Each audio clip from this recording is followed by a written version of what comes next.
ആത്മീയ ജീവിതത്തിൽ നമ്മൾ മുൻപോട്ട് ശക്തമായിട്ട് പോകണമെങ്കിൽ, ആത്മീയ ജീവിതത്തിൽ ഒരു അഭിഷേകം വേണം, ഒരു വളർച്ച ആഗ്രഹിക്കുന്നുവെങ്കിൽ, ആത്മാവിൽ വളരുവാൻ ആഗ്രഹിക്കുന്നുവെങ്കിൽ നമ്മൾ ചെയ്യേണ്ട ഏതാനും കാര്യങ്ങൾ ചെറുതായിട്ടൊന്ന് പറയുകയാണ്.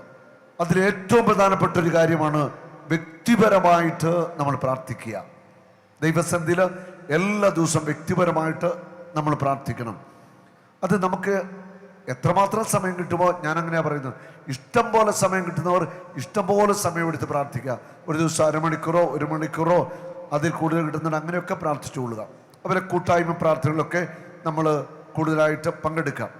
ഇനി ഏറ്റവും പ്രധാനപ്പെട്ടത് വിശുദ്ധ കുർബാനയിലുള്ള ആഴമായ സ്വീകരണമാണ്. നമ്മെ ആത്മീയ ജീവിതത്തിൽ വളർത്തുന്ന ഏറ്റവും കാതലായ ശക്തി കേന്ദ്രം എന്ന് പറയുന്നത് ദിവ്യകാരുണ്യമാണ്.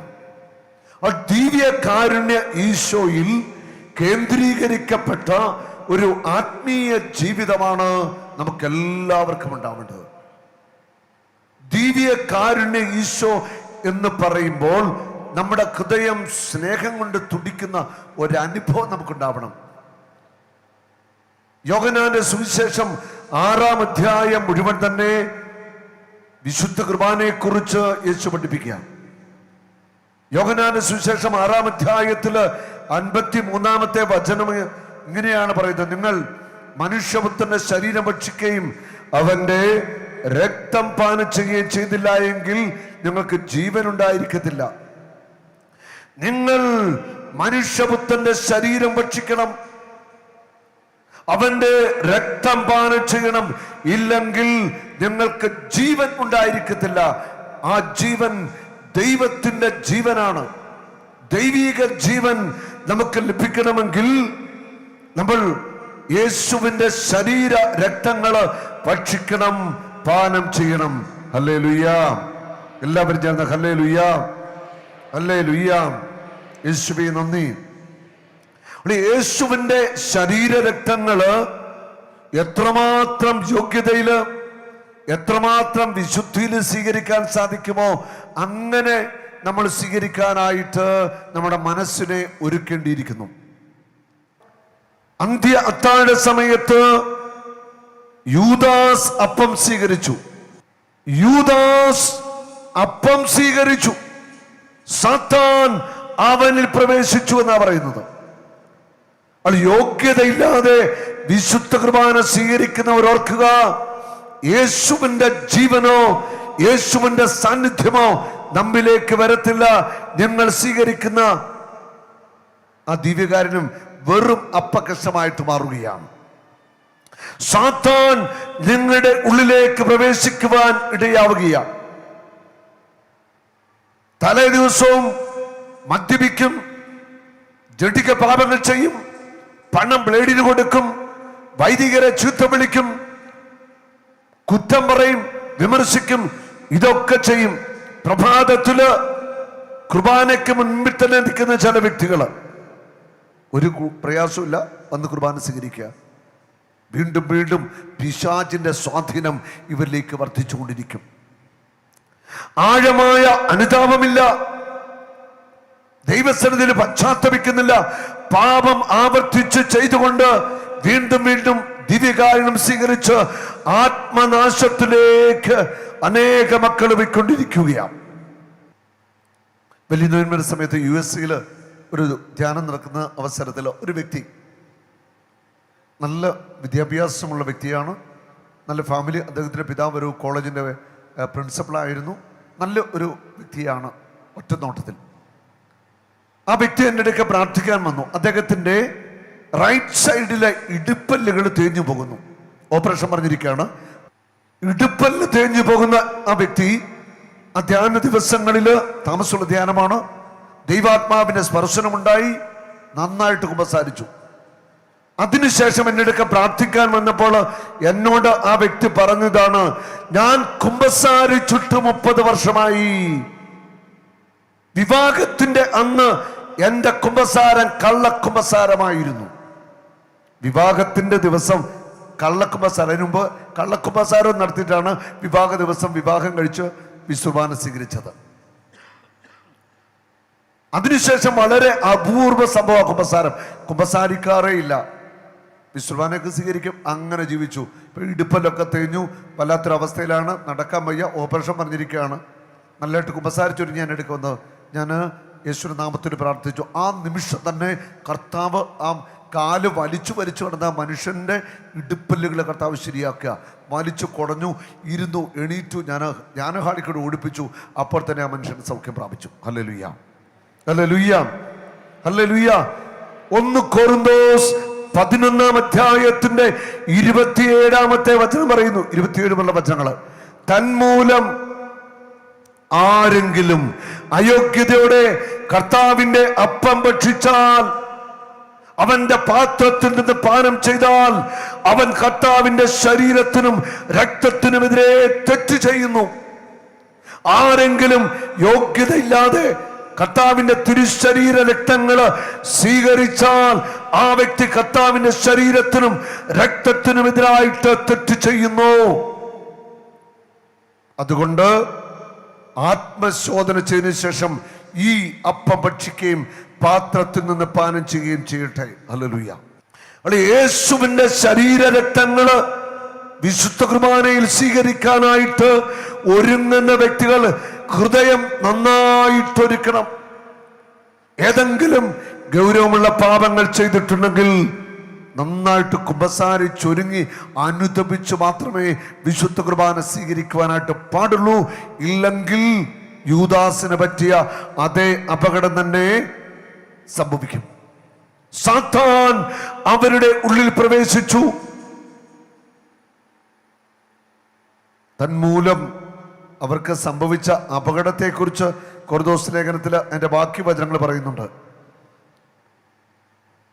ആത്മശോധന ചെയ്തതിനു ശേഷം മാത്രമേ നിങ്ങൾ കർത്താവിന്റെ ശരീര രക്തങ്ങൾ ഭക്ഷിക്കാനായിട്ട് പാടുള്ളൂ. ഇല്ലെങ്കിൽ എന്ത് സംഭവിക്കും? നിങ്ങളിൽ പലരും,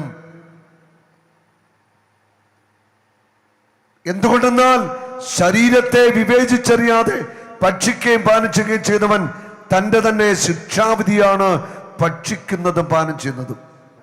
എന്തുകൊണ്ടെന്നാൽ ശരീരത്തെ വിവേചിച്ചറിയാതെ ഭക്ഷിക്കുകയും പാനം ചെയ്യുകയും ചെയ്തവൻ തൻ്റെ തന്നെ ശിക്ഷാവിധിയാണ് ഭക്ഷിക്കുന്നത് പാനം ചെയ്യുന്നത്. യോഗ്യതയില്ലാതെ വിശുദ്ധ കുർബാന സ്വീകരിക്കുന്ന വ്യക്തികൾ, ഞാൻ മുമ്പേ പറഞ്ഞുള്ള സൈസ് ആളുകള്, പണം പലിശ കൊടുക്കുന്നവര്, വ്യഭിചാരം ചെയ്യുന്നവര്, മദ്യപിക്കുന്നവര്, തോന്നിവാസം കാണിക്കുന്നവര്, എന്നിട്ട് കുമ്പസാരിക്കത്തില്ല, അനുതാപമില്ല, സകല മിളച്ച പ്രവർത്തികളും ചെയ്യും, സഭയ്ക്കെതിരെ നിൽക്കും, വൈദികരെ അപമാനിക്കും, ഇതെല്ലാം ചെയ്യും. എന്നിട്ട് എല്ലാ ദിവസവും കുർബാനയിൽ വരും, മുൻപിൽ നിന്ന് വിശുദ്ധ കുർബാന സ്വീകരിക്കും. കുടുംബത്തിന്റെ മേൽ ശാപം മേടിച്ചു വെക്കുക. യൂദാസ് ചെയ്ത അതേ പരിപാടി തന്നെയാണ് ഇവർ ചെയ്തുകൊണ്ടിരിക്കുന്നത്. അവരുടെ തന്നെ ശിക്ഷാവിധിയാണ് അവർ ഭക്ഷിക്കുന്നത്. ശിക്ഷാവിധിയിലേക്ക് അവരെ ഉൾപ്പെടുകയാണ്. ഒരു യോഗ്യതയില്ലാതെ വിശുദ്ധ കുർബാന സ്വീകരണത്തിന് നമ്മൾ ഒരുങ്ങരുത്. ശരിക്കും ഹൃദയമൊരുക്കി അനുതപിച്ച് നല്ല ഒരുക്കത്തിൽ വേണം ഓരോ ബലിയമർപ്പിക്കുവാനും ദിവ്യകാരുണ്യം സ്വീകരിക്കുവാനും. ഇതൊരു വിശ്വകുർബാന ഒരു ചടങ്ങല്ല, ഏറ്റവും വലിയ കൂദാശയാണ്. കൂദാശകളുടെ കൂദാശയാണ്. യേശുവിൻ്റെ സ്നേഹം മുഴുവൻ വെളിപ്പെടുന്നത് വിശ്വകുർബാനയില്ല. നമ്മുടെ കൂടെ വസിക്കാൻ വേണ്ടി യേശു ദിവ്യ കാരുണ്യ അപ്പമായിട്ട് മാറുകയാണ്. ഈ പ്രപഞ്ചത്തെ സൃഷ്ടിച്ചവൻ, നമുക്ക് വേണ്ടി കുരിശിൽ മരിച്ചവൻ ഒരു അപ്പത്തിൻ്റെ ഉള്ളിലേക്ക് മറഞ്ഞിരുന്നു കൊണ്ട് നമ്മുടെ ഹൃദയത്തിലേക്ക് വരികയാണ് വിശ്വകുർബാനയിലൂടെ. ഒരു ആത്മീയ മനുഷ്യന്റെ ശക്തിയുടെ ഉറവിടം, ഒരു ആത്മീയ മനുഷ്യന്റെ ആത്മീയ വളർച്ചയുടെ ശക്തി എന്ന് പറയുന്നത് ദിവ്യ കാരുണ്യ ഈശോയും ദിവ്യ കാരുണ്യ ആരാധനയുമാണ്. ആരൊക്കെ വിശുദ്ധന്മാരായോ, ആരൊക്കെ വിശുദ്ധകളായിട്ടുണ്ടോ, അവരെല്ലാം ദിവ്യ കാരുണ്യത്തിന്റെ ആഴമായ ഭക്തിയുള്ളവരായിരുന്നു. ദിവ്യ കാരുണ്യത്തെ ജീവന് തുല്യം സ്നേഹിച്ചവരായിരുന്നു. മണിക്കൂറുകള് ദിവ്യ കാരുണ്യ സന്നിധിയിൽ കഴിഞ്ഞ വ്യക്തികളാ വിശുദ്ധന്മാരും വിശുദ്ധകളും ഒക്കെ ആയിട്ട് മാറിയിട്ടുള്ളത്. ഹല്ലേലൂയ. നമ്മുടെയൊക്കെ ജീവിതത്തിൽ നമ്മൾ എത്രയോ നമ്മുടെ സമയങ്ങൾ വെറുതെ നഷ്ടപ്പെടുത്തി കളയുന്നു. അങ്ങനെ കളയരുത്. സമയമുണ്ടാക്കി തന്നെ ദിവ്യകാരുണ്യ ആരാധനയുള്ള അങ്ങനെയുള്ള സ്ഥലത്ത് പോകണം. അല്ലെ നമ്മുടെ ദേവാലയത്തിൽ പോയിരുന്ന് കുറേ സമയമൊക്കെ ഒന്ന് പ്രാർത്ഥിക്കണം. അല്ലെ രാവിലെ വിശ്രമാനയ്ക്ക് പോയിട്ട് സമയമുണ്ടെങ്കിൽ ഇരുന്നൊരു അരമണിക്കൂറോ 1 മണിക്കൂറോ ഒക്കെ ഈശോയ്ക്ക് ഇന്ന് പ്രാർത്ഥിച്ചിട്ടൊക്കെ വേണം നമ്മൾ പോകുവാനായിട്ട്. ദിവ്യകാരുണ്യ ഭക്തിയിൽ നമ്മൾ വളരണം. ദിവ്യകാരുണ്യത്തോടുള്ള വലിയ സ്നേഹം നമ്മിൽ ഉണ്ടാവട്ടെ. 30-ാമത്തെ വചനം പറയുന്നു, നിങ്ങളിൽ പലരും രോഗികളും ദുർബലരും ആയിരിക്കുന്നതിനും ചിലർ മരിച്ചുപോയതിനും കാരണം ഇതാണ്, നാം നമ്മെ തന്നെ ശരിയായി വിധിച്ചിരുന്നെങ്കിൽ നാം വിധിക്കപ്പെടുകയില്ലായിരുന്നു. നിങ്ങളിൽ പലരും രോഗികളായി തീർന്നു. കാരണം എന്താ? യോഗ്യതയില്ലാതെയുള്ള വിശ്രമാന സ്വീകരണം. ഒത്തിരി രോഗികളുണ്ട്, യോഗ്യതയില്ലാതെ വിശ്രമാന സ്വീകരിക്കും. പിന്നീട് ശരീരത്തിനും മനസ്സിനും എല്ലാം രോഗം ബാധിക്കുകയാണ്. കാരണം പിശാചിന്റെ പ്രവർത്തനം അവിടെ ഉണ്ടാവുകയാണ്. നിങ്ങളിൽ പലരും രോഗികളും ദുർബലർ, പാപത്തെ അതിജീവിക്കാൻ സാധിക്കുന്നില്ല, ജഡത്തിന്റെ ആസക്തിയെ നിയന്ത്രിക്കാൻ പറ്റുന്നില്ല, ആത്മീയ കാര്യം ചെയ്യാൻ സാധിക്കുന്നില്ല, ദുർബലരായിട്ട് മാറുകയാ. നിങ്ങളിൽ ചിലർ മരിച്ചു പോയതിന്റെ കാരണം ഇതാണ്, ആത്മാവിലുള്ള മരണം സംഭവിക്കുന്നു. യോഗ്യതയില്ലാതെ വിശ്രമാന സ്വീകരിക്കുമ്പോൾ ആത്മാവിന്റെ ജീവൻ, ദൈവിക ജീവൻ നമുക്ക് നഷ്ടമാവുകയാണ്. വിശുദ്ധ കുർബാന എന്ന് പറയുമ്പോൾ നമ്മുടെ ഹൃദയം ജ്വലിക്കുന്ന ഒരു തീഷ്ണത നമ്മുടെ ഉള്ളിൽ ജ്വലിക്കേണ്ടിയിരിക്കുന്നു. ദിവ്യകാരുണ്യത്തിന്റെ ഒത്തിരിയേറെ അത്ഭുതങ്ങൾ ലോകത്തിൽ നടന്നിട്ടുണ്ട്. ദിവ്യകാരുണ്യത്തിന്റെ വലിയ അത്ഭുതങ്ങൾ. അപ്പം, ആശീർവദിക്കപ്പെട്ട അപ്പം മാംസമായിട്ട് മാറുന്ന അനുഭവം, വീഞ്ഞ് രക്തമായിട്ട് മാറുന്ന അനുഭവം. കത്തോലിക്ക സഭ അംഗീകരിച്ച ആദ്യത്തെ ദിവ്യകാരുണ്യ അത്ഭുതം ഞാൻ പങ്കുവയ്ക്കുക. ഇറ്റലിയിലെ ലാഞ്ചാനോ, ഞാനവിടെ പോയിട്ടുണ്ട്. ഞാൻ ഈ അത്ഭുതം നേരിട്ട് കണ്ട വ്യക്തിയാണ്. ലാഞ്ചാനോ ദേവാലയത്തിൽ ഒരു സന്യാസ വൈദികൻ ബലിയർപ്പിക്കുക 1300 വർഷം മുൻപ്. 1300 വർഷം മുമ്പ് ആ ബലിയർപ്പണ സമയത്ത് ആ വൈദികന്റെ ഹൃദയത്തിന്റെ ഉള്ളില് വലിയ ഒരു സംശയം, ഈ ഗോതമ്പപ്പം എങ്ങനെ യേശുവിന്റെ ശരീരമാകും, ഈ വീഞ്ഞെങ്ങനെ രക്തമായിട്ട് മാറും? സംശയിച്ചാണ് ബലിയർപ്പിക്കുന്നത്. പ്രധാനപ്പെട്ട കുദാശാവചനങ്ങള് ആവർത്തിച്ച് ആ പ്രാർത്ഥന കഴിഞ്ഞപ്പോൾ ഒരത്ഭുതം നടക്കുകയാ. പീലാസായിക്കാത്തിരുന്ന ഗോതമ്പപ്പം ഒരു കഷ്ണം മാംസമായിട്ട് മാറുകയാണ്, രൂപാന്തരപ്പെടുകയാണ്. വീഞ്ഞ് രക്തമായിട്ട് മാറി. 1970 1983 ഈ മാംസരക്തങ്ങള് വൈദ്യശാസ്ത്രത്തിന് പരിശോധിക്കുവാനായിട്ട്, പരീക്ഷണം നടത്തുവാനായിട്ട് കത്തോലിക്ക സഭ വിട്ടുകൊടുക്കുക. ഇറ്റലിയിലെ പ്രമുഖ ശരീര ശാസ്ത്ര വിദഗ്ധന്മാരായ പ്രൊഫസർ റൂഗോ റോബർട്ട്, പ്രൊഫസർ ഒഡോർലോ ലിനോളി, 2 ശരീരശാസ്ത്ര വിദഗ്ധന്മാര് ഈ മാംസരക്തങ്ങൾ അതിവിദഗ്ധമായ ശാസ്ത്രീയ പരീക്ഷണങ്ങൾക്ക് വിധേയമാക്കി. ആ മാംസകഷണം ഒരു മനുഷ്യന്റെ ഇടതേ ഹൃദയ പേശികളോടുകൂടിയ, വെൻട്രിക്കിൾ ഉൾപ്പെടെ പേശികളോടുകൂടിയ ഒരു തുണ്ട് മാംസമാണ്, ഒരു കഷ്ണം മാംസമാണെന്ന് ഡോക്ടർമാരെ സർട്ടിഫൈ ചെയ്യാം. ഇനി ആ മാംസത്തിന്റെ മുറിച്ചെടുത്ത് അവർ പരിശോധിച്ച ആ മാംസ കഷണത്തിന്റെ ഉള്ളിൽ ജീവനുള്ള രക്താണുക്കൾ, AB പോസിറ്റീവ് ഗ്രൂപ്പ് രക്തത്തിന്റെ ഭാഗം. ആ രക്തം പരിശോധിച്ചു. ഒരു മനുഷ്യന്റെ രക്തം പരിശോധിച്ചാൽ എന്തൊക്കെയുണ്ടോ അതെല്ലാം ഈ രക്തത്തിലുണ്ട്. ജീവനുള്ള രക്തം, AB പോസിറ്റീവ് ഗ്രൂപ്പ് രക്തമാണിത്. ഈ രക്തത്തിന്റെ ആകെ തൂക്കം എന്ന് പറയുന്നത് 15.4 മില്ലിഗ്രാം തൂക്കം.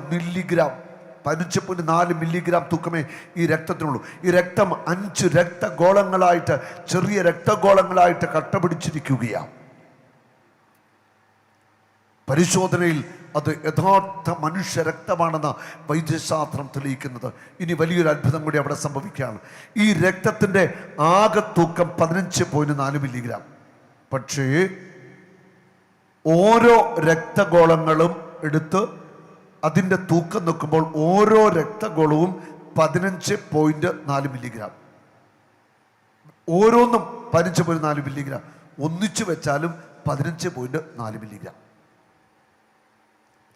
ആധുനിക സയൻസിനോ വൈദ്യശാസ്ത്രത്തിനോ ഉത്തരം കൊടുക്കാനാവാത്തവണ്ണം അത്ഭുതമായിട്ട് ലാഞ്ചാനോ ദേവാലയത്തിൽ ഈ മാംസരക്തങ്ങൾ സൂക്ഷിക്കപ്പെട്ടിരിക്കുകയാണ്. ഒരേ സമയം ഒരുപോലെ മാംസമായി രക്തമായിട്ട് മാറി അപ്പവും വീഞ്ഞും. അത് ആദ്യത്തെ അത്ഭുതമാണ്. പിന്നീട് അനേക സ്ഥലങ്ങളിൽ രക്തം വീഞ്ഞ് രക്തമായി മാറിയിട്ടുണ്ട്. അപ്പം മാംസമാണ്. അതോ തനിയെ അത്ഭുതം. പക്ഷെ ഒന്നിച്ച് ഒരുപോലെ നടന്ന ഏറ്റവും വലിയ അത്ഭുതം കത്തോലിക്ക സഭ അംഗീകരിച്ച ആദ്യത്തെ ദിവ്യകാരുണ്യ അത്ഭുതമാണ്. ഹല്ലേലൂയ. നമ്മൾ തിരിച്ചറിയണം, ഞാനും നിങ്ങളും സ്വീകരിക്കുന്ന ആ ദിവ്യകാരുണ്യത്തിൽ നമ്മുടെ നാവിലേക്ക് തരുന്ന ആ ഗോതമ്പപ്പത്തിന്റെ ഉള്ളിൽ ഉയർത്തെഴുന്നേറ്റ യേശു ക്രിസ്തുവിന്റെ പൂർണ്ണ സാന്നിധ്യമുണ്ട്.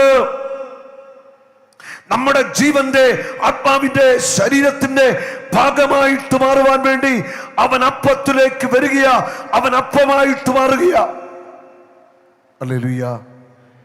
ദിവ്യകാരുണ്യം സ്വീകരിക്കുന്ന നമ്മുടെ ജീവിതം എപ്പോഴാ ദിവ്യകാരുണ്യം, വിശുദ്ധ കുർബാന അല്ലെ ദിവ്യ ബലി പൂർത്തിയാകുന്നത്? ദിവ്യ ബലി എപ്പോഴാ പൂർത്തി? ബലി എന്ന് പറഞ്ഞതിന്റെ അർത്ഥം എന്താ? തകർക്കപ്പെടുക, സ്വയം ഇല്ലാതായി തീരുക, ശൂന്യവൽക്കരിക്കപ്പെടുക. അതാണ് ബലി എന്ന് പറയുന്നത്. സ്വയം മറ്റുള്ളവർക്ക് വേണ്ടി ഇല്ലാതായി തീരുന്ന അനുഭവമാണ് ബലി ജീവിതം എന്ന് പറയുന്നത്. യേശു ബലിയായിട്ട് തീർന്നു. യേശു ബലിയായിട്ട് തീർന്നു. ഞാനും നിങ്ങളും വിശുദ്ധ കുർബാന സ്വീകരിക്കുന്നുണ്ട്. ഒത്തിരി ആളുകൾ എല്ലാ ദിവസവും കുർബാനയ്ക്ക് പോകുന്നുണ്ട്, ഈശോയെ സ്വീകരിക്കുന്നുണ്ട്. ഈശോയെ സ്വീകരിക്കുന്ന നീ നിന്റെ കുടുംബത്തിൽ ബലിയായിട്ട് തീരുന്നുണ്ടോ? എല്ലാ ദിവസവും ബലിയർപ്പിക്കുന്നതിന്റെ സ്വഭാവത്തിന് ഈശോയുടെ സ്വഭാവമായിട്ട് എന്തെങ്കിലും സാമ്യമുണ്ടോ? നീ മറ്റൊരു യേശുവായിട്ട് മാറേണ്ട വ്യക്തിയാ. പൗലോസ് പറയുന്നു, ഞാനല്ല എന്നിൽ ക്രിസ്തു ജീവിക്കുന്നു. ഞാനല്ല എന്നിൽ ക്രിസ്തു ജീവിക്കുന്നു. നിരന്തരമായിട്ട് ദിവ്യകാരുണ്യം സ്വീകരിക്കുന്ന ഞാൻ മറ്റൊരു ക്രിസ്തുവായിട്ട് രൂപാന്തരപ്പെട്ടുകൊണ്ടിരിക്കുക. അങ്ങനെ ആവണം. ഞാൻ മറ്റൊരു ക്രിസ്തുവാവണം. ക്രിസ്തുവിന്റെ അതേ സ്വഭാവത്തിലേക്ക് നമ്മൾ മാറേണ്ടവരാ. യേശുവിൻ്റെ ഏറ്റവും വലിയ സ്നേഹത്തിൻ്റെ കുദാശയാണ് വിശുദ്ധ കുർബാന. ഏറ്റവും വലിയ കുദാശ. ഈ വിശുദ്ധ കുർബാന കഴിഞ്ഞ ബാക്കി എല്ലാ കുദാശകളുമുള്ളൂ, എല്ലാ പ്രാർത്ഥനകളുമുള്ളൂ. Hallelujah, hallelujah. യേശുവേ നന്ദി, യേശുവേ നന്ദി, യേശുവേ സ്തുതി. ദിവ്യ ബലി അർപ്പിക്കുന്ന നമ്മൾ നമ്മുടെ കുടുംബത്തിൽ ഒരു ഭർത്താവ് ഭാര്യയ്ക്ക് കുഞ്ഞുങ്ങൾക്ക് വേണ്ടി ബലിയായി തീരണം. ഭാര്യ കുഞ്ഞുങ്ങൾക്ക് വേണ്ടി, ഭർത്താവിന് വേണ്ടി, കുടുംബത്തിന് വേണ്ടി ബലിയായി തീരണം. ഈ ഒരു ബലി ജീവിതമാണ് യഥാർത്ഥത്തിൽ വിശുദ്ധ കുർബാന എന്ന് പറയുന്നത്. ദിവ്യകാരുണ്യം സ്വീകരിക്കുന്ന ഞാൻ ബലിപീഠത്തിൽ വൈദികൻ വാഴ്ത്തുന്ന തിരുവോസ്തി ഒടിക്കുന്നുണ്ട്. ഒടിക്കുമ്പോൾ, മുറിക്കപ്പെടുമ്പോൾ നൊമ്പരമുണ്ടാവും, വേദന ഉണ്ടാവും. നമ്മുടെയൊക്കെ ജീവിതത്തില് സഹനങ്ങളുണ്ട്. സഹനങ്ങളും നൊമ്പരങ്ങളും വേദനകളുമുണ്ട്. ഈ വേദനക്കുള്ളിൽ നിന്നുകൊണ്ട് ബലിയായി കുടുംബത്തിനു വേണ്ടി, സഭയ്ക്ക് വേണ്ടി ബലിയായി തീരേണ്ടവരാ നമ്മൾ ഓരോരുത്തരും. സ്വയം മുറിക്കപ്പെടുന്ന, ബലിയായി തീരുന്ന, തകർക്കപ്പെടുന്ന ജീവിതമാണ് വിശുദ്ധ കുർബാന എന്ന് പറയുന്നത്. ഗെത്സമൻ തോട്ടത്തിൽ രക്തം വിയർത്തു പ്രാർത്ഥിക്കുക യേശു. ഗെത്സമനിൽ രക്തം വിയർക്കുമ്പോൾ ആരും കൂടെ ഉണ്ടാവത്തില്ല. ഗെത്സമനിയില് രക്തം വിയർക്കുമ്പോൾ ആരും കൂടെ ഉണ്ടാവത്തില്ല. ഇത് ജീവിതാനുഭവമാണ്. നമ്മുടെയൊക്കെ ജീവിതത്തിൽ ഗെത്സമൻ അനുഭവം. എല്ലാവരും വിട്ട് നമ്മളെ പോകുമ്പോൾ, എല്ലാവരും കല്ലെറിയുമ്പോൾ, എല്ലാവരും നമ്മളെ പഴി പറയുമ്പോൾ, നമ്മൾ ചെയ്ത നന്മകൾ ആരും ഓർക്കാതിരിക്കുമ്പോൾ, എല്ലാവരും നമ്മളെ പരിഹസിക്കുമ്പോൾ, ഒറ്റപ്പെടുത്തുമ്പോൾ, ഗെത്സമനിയിൽ നീ ഒറ്റയ്ക്കേ കാണത്തുള്ളൂ, വേറെ ആരും കാണത്തില്ല.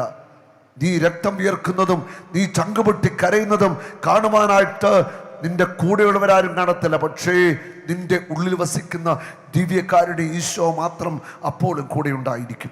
ഒരു നാളും നീ അനാഥനല്ല, ഒരു നാളും നീ അന്യനല്ല, ഒരു നാളും നീ അനാഥനല്ല.